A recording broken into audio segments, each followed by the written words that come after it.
Hello, everyone. Good morning. My name is Nijam from the Rohingya Survival Foundation UK, which is based in Bradford.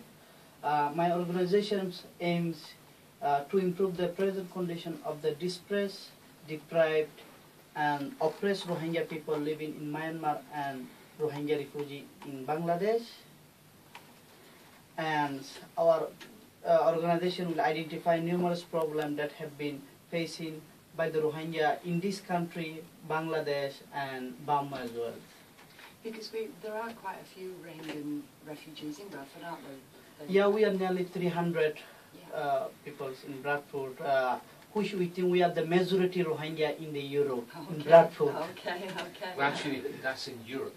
Yeah. In Europe, it's the majority because there's only about 1,000 Rohingyas, just under that, in the whole of Europe that have actually come from the Bangladeshi refugee camps. That's all.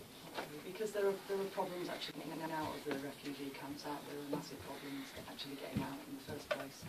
Yes, there's massive problems because there's those that are recognised, which means they have a passport, they have a name, an identity, a legal card that allows them the opportunity, which is very hard to actually get out into Europe. The rest don't even have that, so therefore they don't exist as far as the law's concerned. And these are the people that are suffering greatly.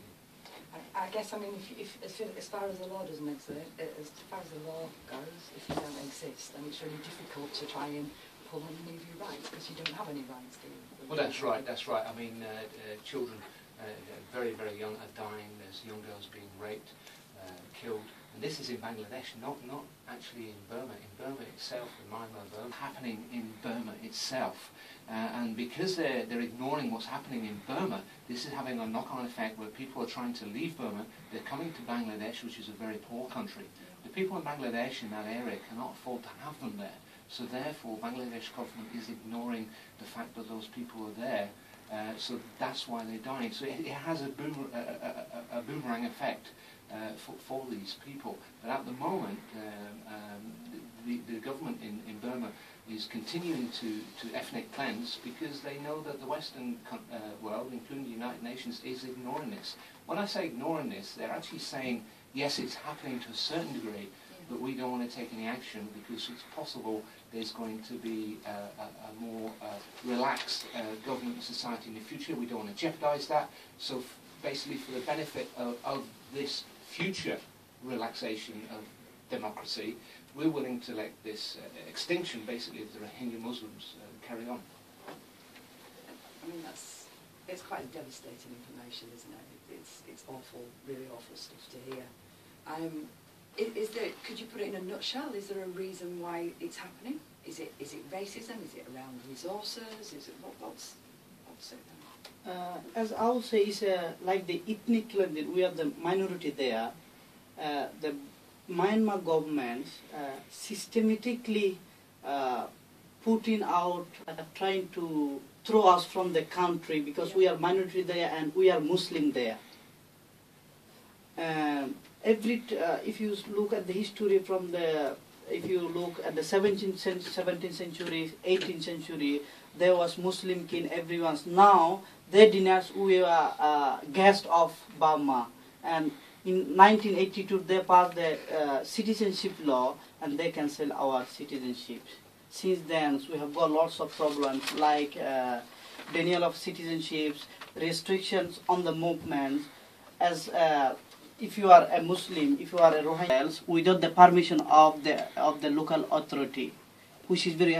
If you go for the education, if there is no school in your village, you are not allowed to go to the other school because you will need the permission every day. You need to renew the permission if you want to move. So this is very difficult, very difficult ways of trying to live your life. Yeah. You're in the UK. You've set up something called Rohingya Survival Foundation UK. What are you hoping to do by setting up an organisation? This organisation, as I say first, to improve the present condition of the disparate, deprived and oppressed Rohingya people live in Myanmar and refugee camp in Bangladesh. Our first project is going to be in Bangladesh. Because there are over nearly 250,000 people living under the open sky who don't have the access to the education, health, and everyday people dying. Women are selling their body to survive for some food. So my organization's first plan is to set up a school there for the young kids, because education is very, very important for our nations, for everyone. And I think the main reason why we're focusing on education is that there's a lot of feeling, especially in the Muslim world, that some action should be taken against the Burma government involving violence. Now, violence ends up causing more violence, and it's destructive for everybody. However, the education is has a long-term effect. For European governments, and education. So we're focusing on English language, and that's the main thing. Okay. So are you looking to fundraise? Do you want people to be in touch with you? yes, I will be very happy because we are new here, we don't know anything, so we are trying to fundraise. If people help us, it will be very good for us and for our people and for the helpless people to help. Okay, so people can donate to you through Lloyd's TSB Bank, and we have the account number and the sort code if people wanted to get in touch with us for that. Or you could get some more information from the website, which is rsfuk.org.uk.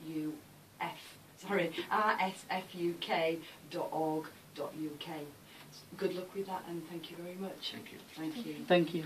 Okay, so... Okay, well, General Secretary gets the best mic next time.